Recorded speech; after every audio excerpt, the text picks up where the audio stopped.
Stage ऊपर चढ़ी villain को पिटिले यात्रा देखा आसीथिबा दर्शक माने भिलियन अभिनय पूरा रागी गले। अभिनय रे भरी रही पूरा सत घटना।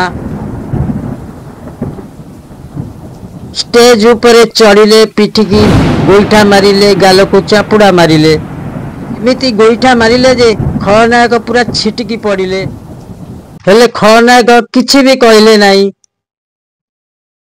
हाँ आज्ञा यात्रा रे एमिति मजी जाती जे अभिनय को सत बोली मानि जाती।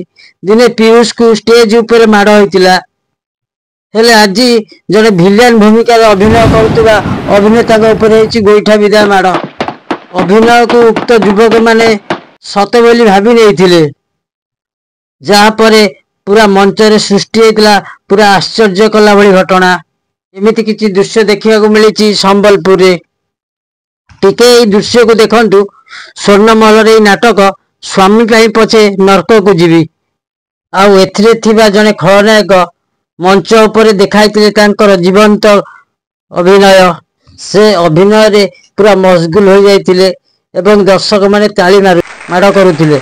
आ ठीक एतिकी बेले जने दर्शक हठात मंच उपर उठी जाई अतर्कित आक्रमण करथिला से अभिनेता को।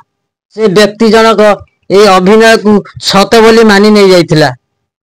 आउ एथिरे उत्त्यक्त होई दर्शक जनक प्रथमे मंच उपर चढ़ी प्रथमे अभिनेता को विधा गोईठा मारी तले पकाई देथिले।